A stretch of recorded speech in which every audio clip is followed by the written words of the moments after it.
Greetings, ladies and gentlemen, girls and boys. Welcome to yet another episode of the Ugandan Podcast. My name is Brandy Valentine Azeirwe, Communication Officer, Ministry of ICT and National Guidance. And today we are going to be discussing national guidance, exporting Uganda, and we have none other than the Special Presidential Advisor, who was also our Commissioner for National Guidance, Mr. Commissioner Jonah Jackson Bakalikwira. Perfect. Perfect, yeah. Welcome to the Ugandan Podcast. Thank you so much, Brenda. Congratulations on your new appointment. I'm most honored, please. Yes, Thank so you so are much. the Special Presidential Advisor on Senior Presidential Advisor, Special Duties. Yes, Yeah. SPA. SPA. Congratulations. Thank you so much, please. Yeah, we have also enjoyed having you as our Commissioner of National Guidance at the Ministry of ICT.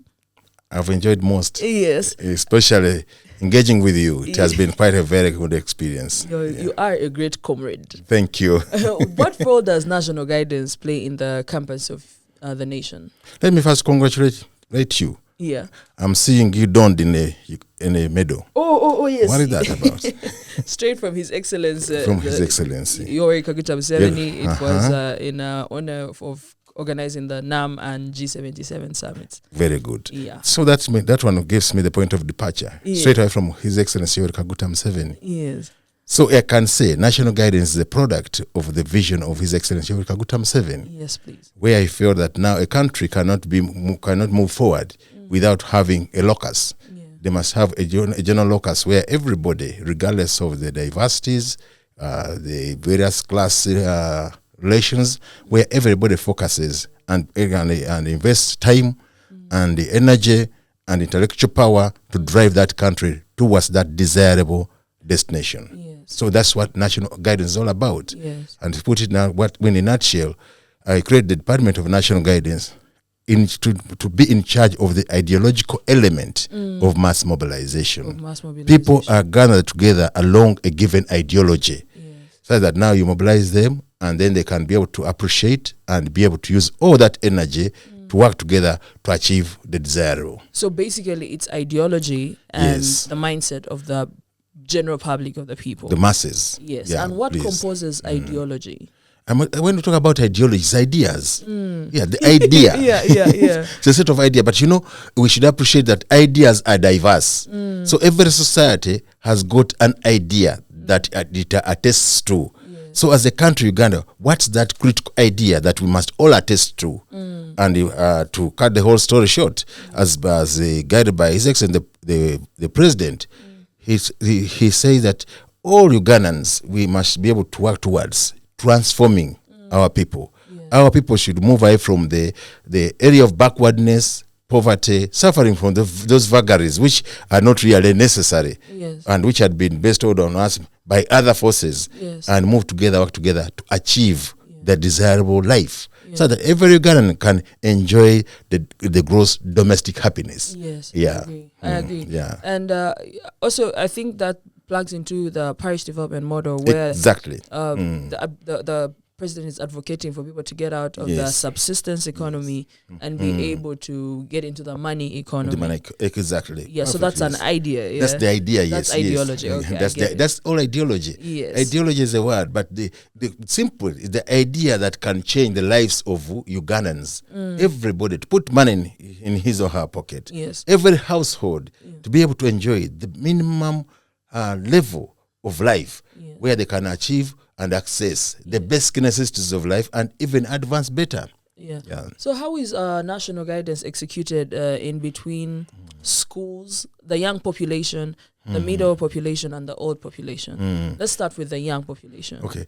Actually, it's good that how is it? Because national guidance is cross-cutting. It is for every human being living in this border politic called Uganda, and even also those one in diaspora. Yeah. Oh, yes, and the ones in the diaspora. And they're in the diaspora. Yes. So there are programs that are set to be able to gear the mind to think in that direction of transformation. At the infant level, there are programs that now must be that are put in the schools, especially through the Minister of Education, where they are teaching social studies, and in there, the component that drives the thinking is where I'm talking about values. Yes. Because values are very, very, they shape the thinking, they shape the character, and ultimately shaping the behavior of the young people. Yes. So we are concentrating at that level. Yeah. And by the way, the implementation of national guidance is the cross-cutting. Yes. Everybody must touch somewhere. Yes. Yeah, it's not everyone must touch something and do something about it. Like now, as we are doing here, yes. you are really participating in national guidance space. Yes. Informing the masses about the things that now is dear to them. Yes. Yeah. Then, of course, at secondary level, we are lucky that His Excellency the President introduced the Patriotism training in high schools, and there's a full secretariat which is championing that. Yeah. Though others also come in and act, especially the Department of National Guidance, we are key partners with the Patriotism Secretariat. Yes. Then also outside school, there are programs that must be arranged and conducted amongst, especially those youth outside school who are there in the communities through barazas, through training programs of Muchaka, through engagements of the kind. Yes. Then also the old, because even the old also must be organized to continue thinking that direction and giving expertise and advice to the mentoring. Mentoring. Yes, mentoring was the word I was looking for. Exactly. Yeah. So that now at the end of the day, there will be that connectivity between the young and the old, so that everybody appreciate that must play a role for the support of the other. And that one kill the narrative. You know that Uganda there is this narrative that the old should go. No way. That is, society is not structured in that kind of arrangement. But of course, those are deliberate narratives that are implanted into our society to cause instability yes. to kill the relationship between the old and the young, and people lose energy. That's true. And there is a saying, I learned it in primary school. Yes. I was at Homies Darling Primary School in Kamocha. They taught us that the old broom it sweeps well because it knows all corners of the house. Yes, so I think the old and young have to coexist in the same ecosystem. I want us to talk about the interaction of culture and national ideology. Yes, because we have kingdoms, we have different cultures, different tribes, and how does this merge into national ideology? You know, our society is structured along diverse cultures. That's the direction we are talking about. Yes. Though culture is a product of a system that now people go through, but now at that level, our society is structured at that level, and we can't underplay the role of culture in the development processes, because culture shapes the character of an individual in whatever you come from, and that's what now national guidance and government recognizes. So we should now tap into every culture, everybody in his area of originality, and be able to use the cultural leaders and whatever as a tool of mobilizing people to come together, to be able to work together and achieve the desired goal. Yeah. Yes, without the whole idea of tribalism. Exclusion. Exclusion. Yes. But at the same time, we should not allow people to be able to be locked up in their identity, taking that identity is supreme. Yes, I'm a Muganda, I'm a Musoga, very good. But what is the supreme about my existence as a Musoga is to ensure that now the Musogaism in me is used to achieve the national good. It should not be used to antagonize the interests of the people of Uganda. For the people of Uganda. Yes. That's where ideology comes in. Yes. Now that we're talking about the people of Uganda, what ideally do you think makes a person Ugandan? Yeah.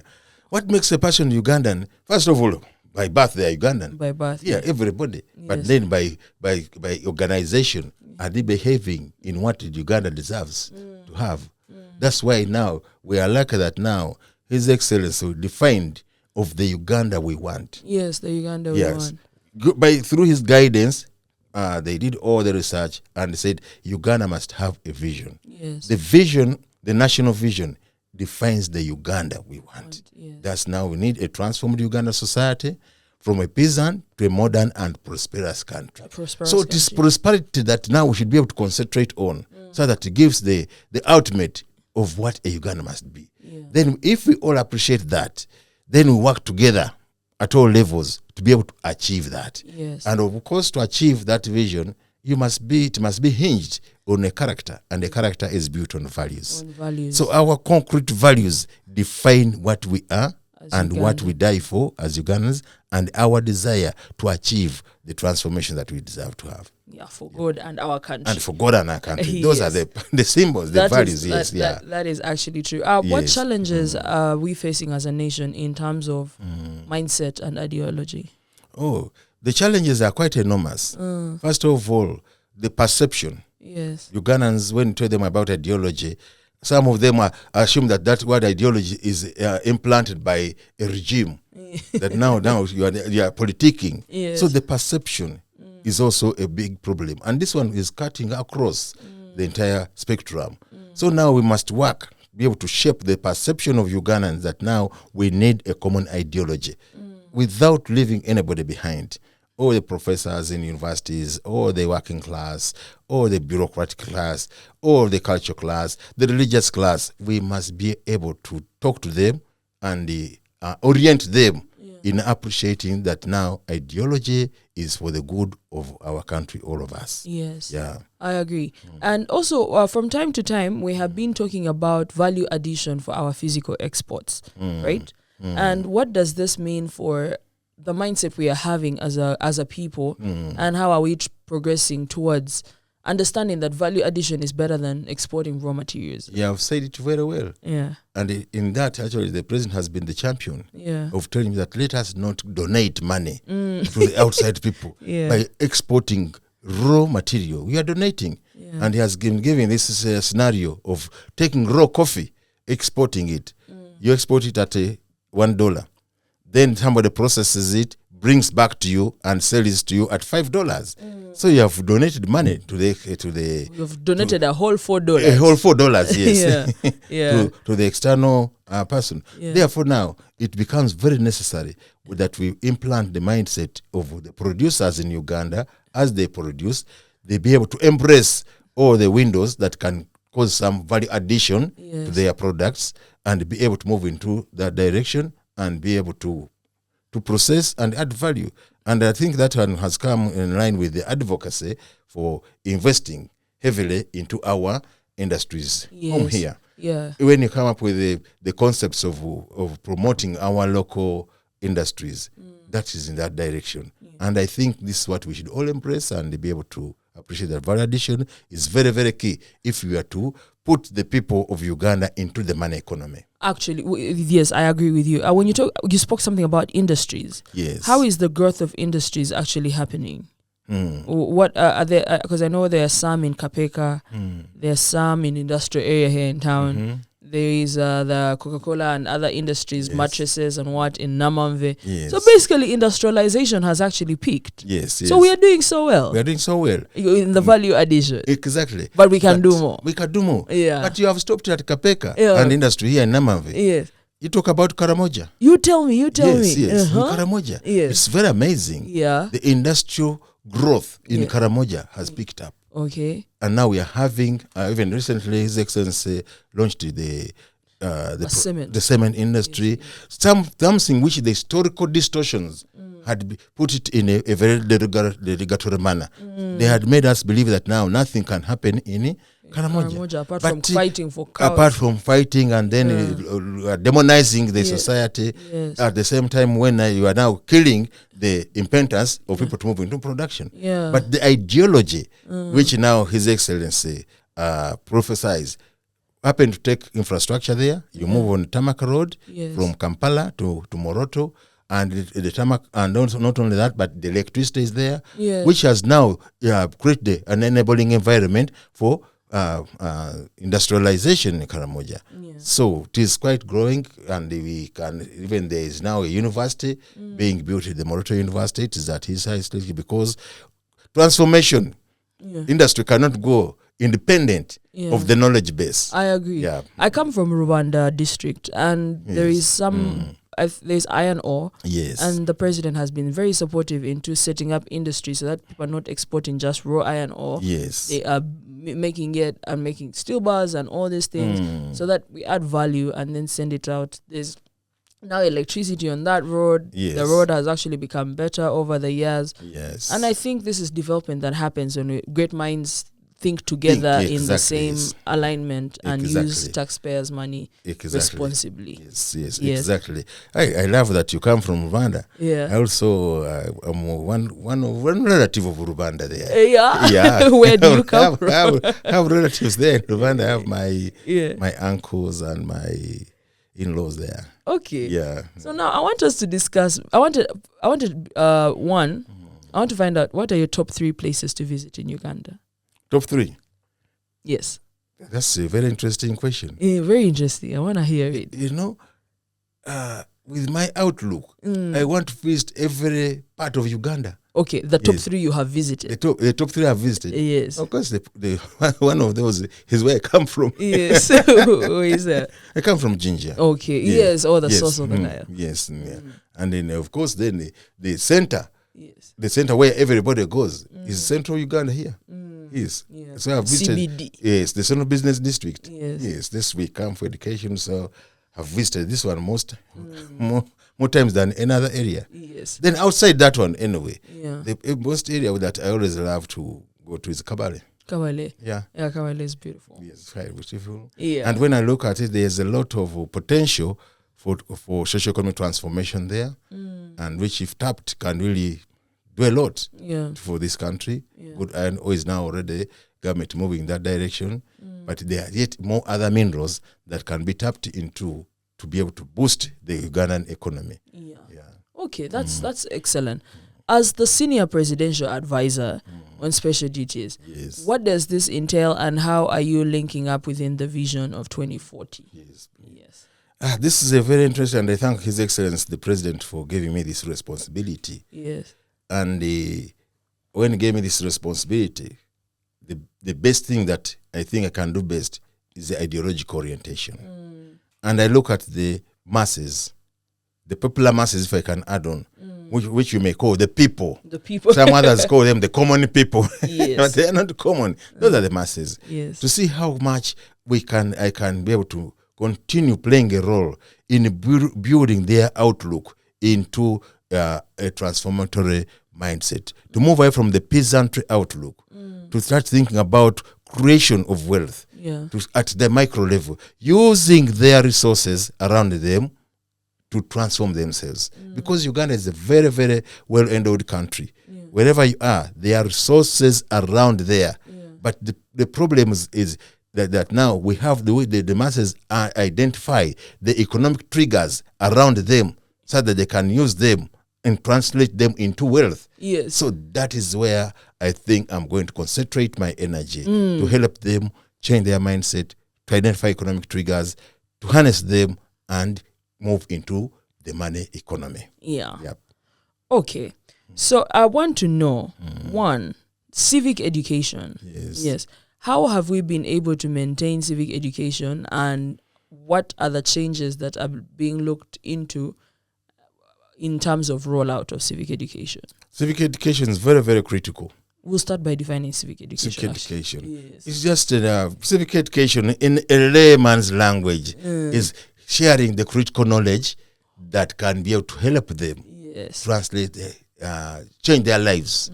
And while changing their lives, while at the same time driving the national agenda. Yes. Simple as that, civic Yeah. education. Yes. And that one is not as common as one may think.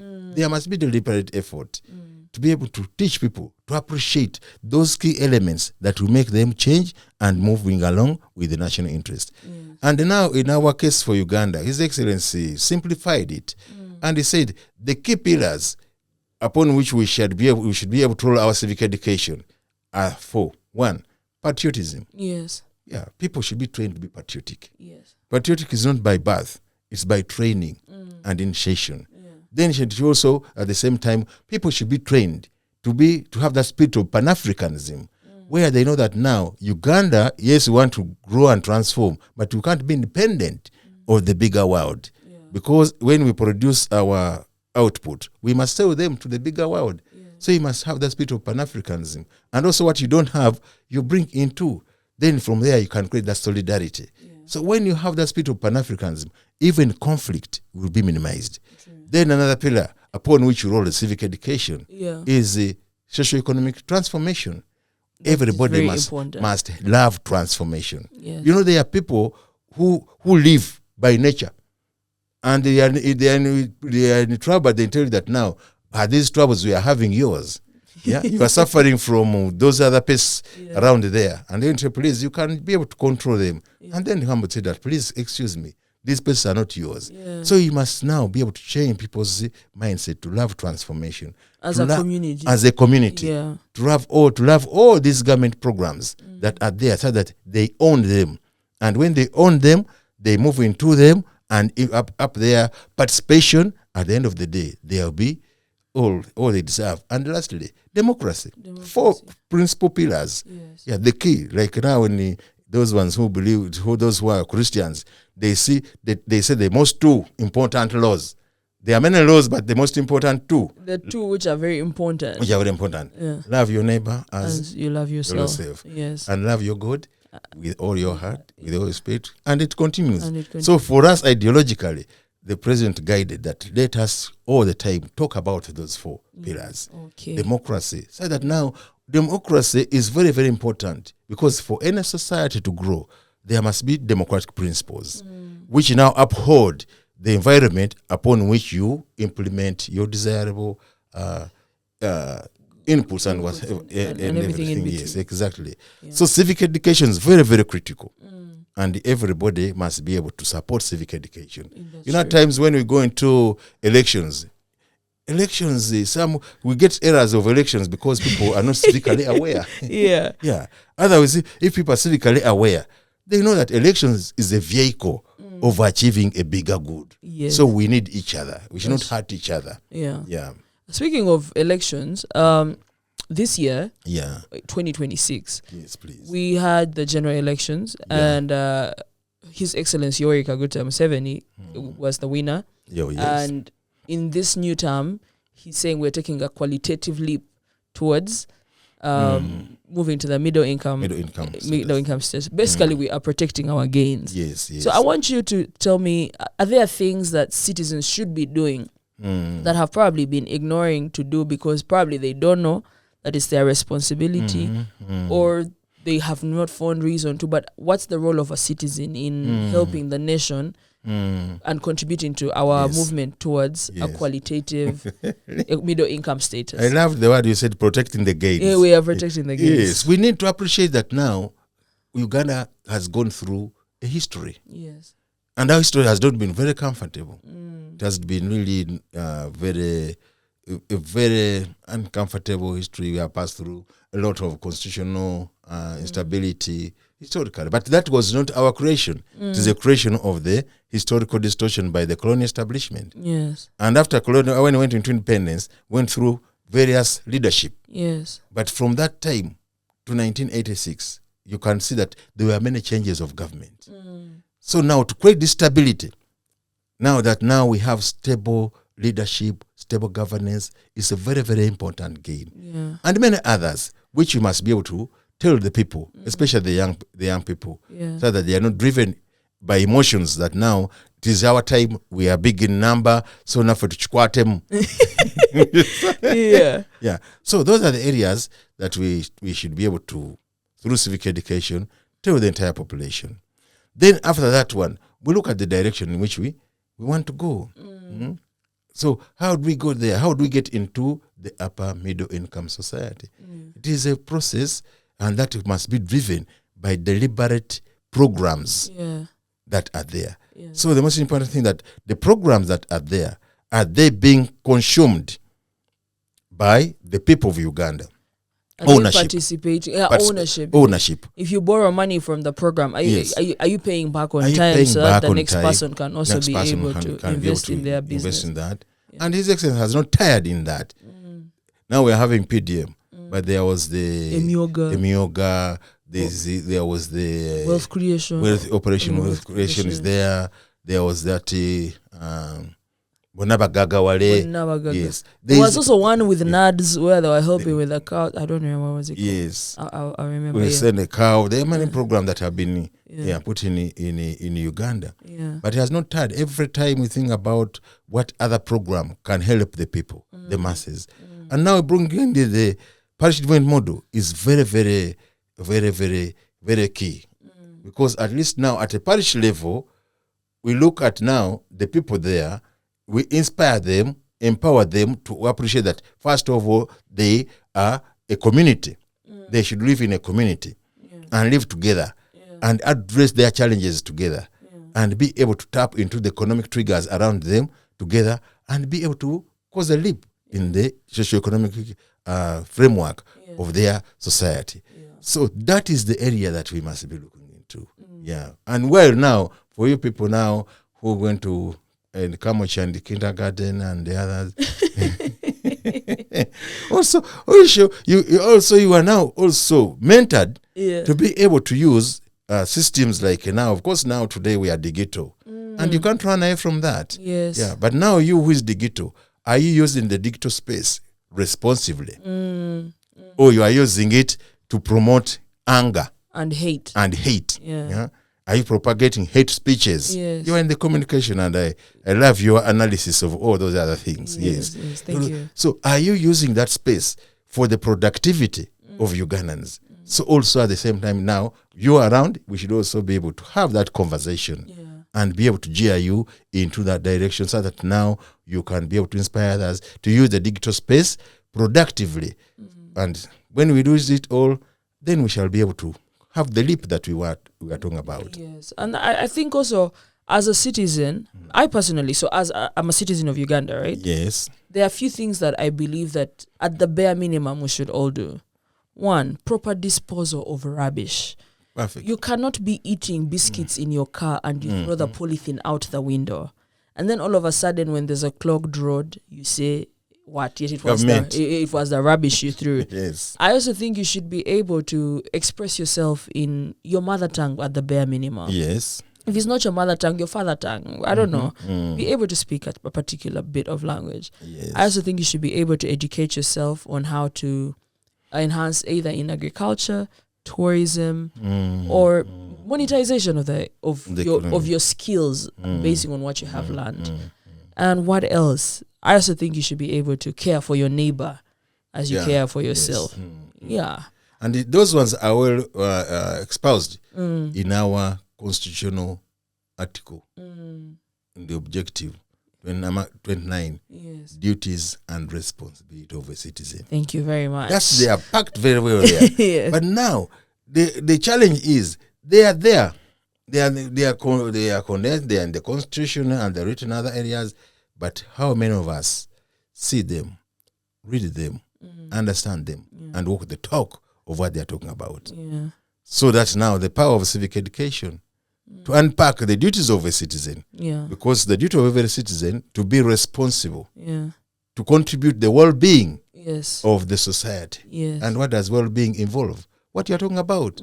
You can't say that you are promoting the well-being of a community when you are just throwing those packets of biscuits. You're sleeping all day. You are sleeping all day. Yeah, you must be productive. Yes, you have to be productive. Exactly. And in Uganda today, we are lucky that now we have the highest population of young people. So the question is, how would we turn that population into a democratic dividend? Yes. Actually, now that you've talked about a productive society, half of the people, the number of people who didn't vote based on the voters register, was really high. The people who voted were less than the people who didn't vote. Yes. It could be, of course, for the reasons that probably some people had passed away, some people didn't know where they were voting from. But I want to know, what do you think about that in terms of ideology and mindset, and how do you guide on our way forward? The biggest problem of Ugandan not going to vote is entirely ideological. Appreciation of phenomenon, appreciation that you have a role. And the Constitution tells that you have a duty to participate in activities of the nation. Yes. But it's ideology. Yes. And when you look at by analysis, those who don't participate in voting are not the peasants. Yes. They are we. The elite. The elite. That's what the elite. Yeah. They just stay and now wait to tune on the TV. Yes. So we have a duty as a country to really educate people ideologically on their roles, to make them appreciate that these things are good for all of us. maybe that's when we shall be able to upscale the number participating in the voting, the participation, but also good participation. Yes. Not the negative participation of saying that you are participating by hurting each other. Yes. Yeah. Fighting, destroying property. Yes. Yeah. And that in there, we should look at what's the nexus of mobilization. Yeah. In our roles and duties, the family is very, very fundamental. Yes. So if we focus there, trying to put this ideology at the foundation of humanity and the family level, maybe we shall move far. Yeah. But good enough, the commitment towards that is there.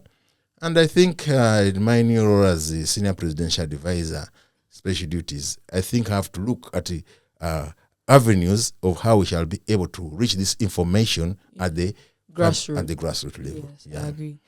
As I want to ask now. Yes. What is the status quo of the national guidance policy, and what is in there, and how we progress? Wonderful. A very wonderful question. You have made my day. Yeah. Because with the national guidance policy, it is habitat at heart. Because at least I'm lucky that by the time when the National Guidance Department was made an integral part of government, I was there. Yeah. I birthed it. Yes. Yeah. I put ink on paper on seeing how it will run. Yes. So national guidance policy has been at the center of our execution of our duties.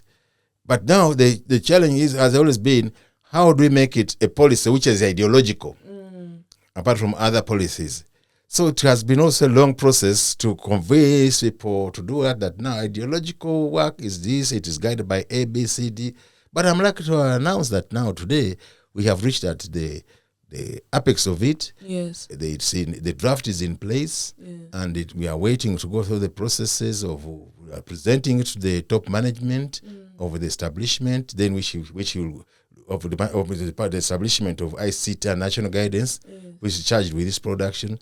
Then from there it will go to cabinet, and I think when cabinet finally passes it, it will be a very good gift to the people of Uganda, and a thank you to His Excellency the President for his successful election. Yeah. And now saying that now here we are, Your Excellency, to run full speed in terms of deepening ideology as a key driver to socio-economic transformation. Yeah. That's actually, I was very happy to work alongside you when I was part of the government communication and national guidance task force. Yes. Us coming up with that document and understanding the principles that govern it, and then sending it all the way to cabinet and to top management with the areas and everything. It has been quite a journey, the implementation is actually going to be fantastic. I'm very optimistic. And now that we have you up there at SPA, you're going to we're hoping that you're going to transcend more support towards I'm the really excited that it will be in policy. place, and there will be a framework for implementation of rolling down the ideological work. Yeah. So I'm quite very happy. Yes. Yes.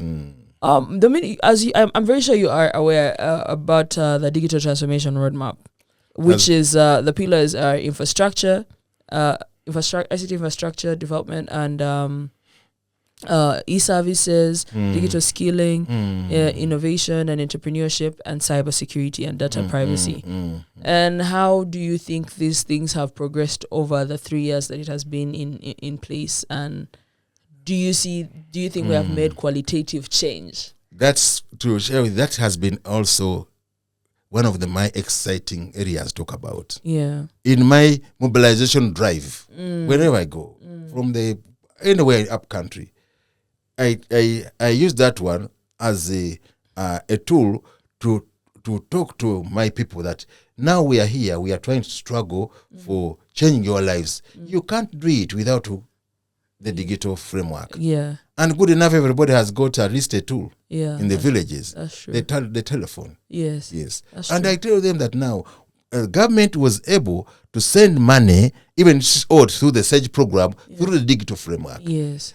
Now young people are moving to do this mobile money through the digital framework. Framework. Yes. Yes. So I even getting that money for PDM. For PDM through the digital through framework. the PDMIS, the integrated system. Integrated systems, yes. So, but it is not as simple as that. You must tell people, and then they say, "Oh, yes, this is something you must embrace." So when they understand it that way, then they not be lured into using the telephones for watching these other vices and whatnot. They will be looking at it as a tool to support their transformation agenda at that parish level. I love it, the framework, and I can say I'm part of it. I'm driving it, and I think I'm making a contribution to people's uptake of the framework in the positive way. Exactly, yes. I went to the village for a wedding in January, and I met someone in our household there in Rwanda who was telling me they had seen on TikTok a way to water the farm. The farm, yes. Using some technology, and she was like, how do we get this here? And I was like, now that this information has reached everyone, we need to invest and make everything for all. But also I like that everyone is able to use like the different tracks that have been put at the parish, and they're able to share knowledge, and also be able to do proper documentation and even marketing, Yes, and weather forecast. Supporting the agriculture industry. Now there are some of how the young people said are fighting these fake drugs because they use the digital space, and they say, here where I need this herbicide, and they can be now direct that can be got from here, which is protected. So really that digital framework is wonderful, and we should all embrace it. We thank the Digital Transformation Roadmap for showing us the way. Exactly, when you have a framework, operationalization of your dreams or the programs becomes very easy because you have a backup, which now is giving you the opportunity to exercise all what is in there. And I think all these things are possible because it was quite informative, right? Like PS Dr. Amin Azeirwe was very deliberate about engaging all stakeholders, development partners, academia, civil society, private sector, public sector. And I'm glad to see that. Very all-inclusive, and I give kudos to Dr. Amin Azeirwe and all those ones who have participated in that framework. I know that you are very keen to drive it. It would be unfair of me. Because I've been looking at you as one of my inspirational young people. I am glad that... And I thank the President for giving you that honor. Thank you very much. I'm also glad that I get to learn from you from time to time. What are your favorite Ugandan songs? 3. Ugandan songs? Yes. Not the foreign song. No. Here we are at the Ugandan Podcast. The Ugandan Podcast. One of my best Ugandan song is Ambaleo. Ambaleo nileo. Oh mama we hamba yo. When I sing it, I spiritually get moved into the spirit of liberation. The spirit of fighting on to support all Ugandans to move into that space of socio-economic transformation. Yes, please. It really touches me. I put it at the center of my heart. I like that they even teach it in schools during parade for sports day and all that. Yes. But now it goes beyond not only being for parade. It should be a song that is sung to talk to your spirit of self-determination, the spirit of liberation, the spirit of transformation. Yes. Then from there, the other one, second one. Chino chechisera tulino kulwana mubisere by'omaso tufune mirembe. This is the time when we should be able to fight. So that we achieve that future. The vision, talking about the vision. So that in the future to come, we achieve our vision. Yes, please. Yes. Then of course the third one. The third one, that one now, I didn't think about it. But I like Mario. Yes. I like Mario. Which one is that? Okay, but I'll check for you. Yes, you will be able to Google about it. Yes. Franco's song. Yes. Okay. Mario Malelio. You have great taste in music for sure. It's quite unique. I love it. I take off time to understand the sociology of music and the mobilization. You can't separate it with music. Yes. Because it's quite emotional. You know, when you have talked something, then you come up and build music. You move along with the community. Yeah. Okay, that's so nice. Yeah. Anyway, so there are different people listening to you on this podcast. The old, the young, the in-between leaders and all that. Thank you. And I want to know, do you have a word of love, of hope, of encouragement to anyone listening and watching you on the Ugandan podcast? Oh, thank you so much. I love this space. The first thing I give to all those listeners outside who are listening, transformation is a must for this country. Yes. Everybody must be able to look at changing the country. Yes. Uganda is a country gifted by nature. Yes. But without turning that nature into wealth, we shall not be doing anything. Yeah. So let us take it as a must by everybody. Yes. And we move by embracing all those programs that lead us to transformation. Yeah. And also at the same time, the young and the old, transformation is not for the weak-hearted. You must be determined. Yes. Yeah. You must go through a lot of sacrifices. You must go through a lot of endurance so that you work for the good of everybody.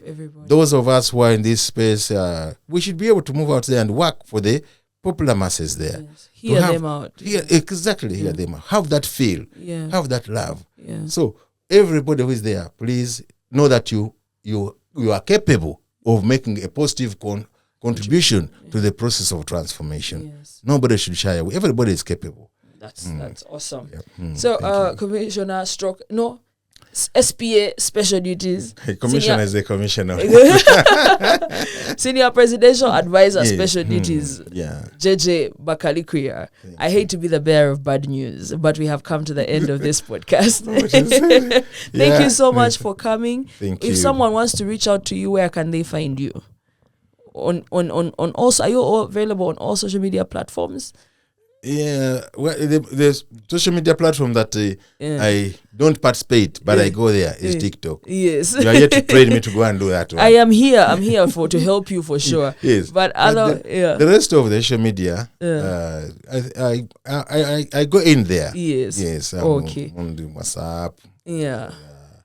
Yes. Okay. Those are LinkedIn. I'm there. Though not very, very, very aggressive. Don't worry. Now that I'm here, we are going to work on all that, and we shall propel forward. That's been my forward. desire, and use all these social media to be able to deliver the ideological work into the population. I agree. Because social media is the end thing, and we need to use that platform to talk to the young people, give them hope, inspire them, and that's how they know that they can now change their lives and be able to drive Uganda into the money economy. Absolutely. Ladies and gentlemen, thank you for joining us in this episode. As a citizen, kindly know what your roles are. This country is as much yours as it is mine and the next person. So let us keep it and treat it well, because we love Uganda and Uganda loves us back. Thank you for joining us on this episode of the Ugandan Podcast. Till next time, my name is Brandy Valentine Azeirwe, and I say all this for God and my country. Thank you. Follow the Ministry of ICT on all social media platforms. Till next time, bye. Bye-bye. Thank you.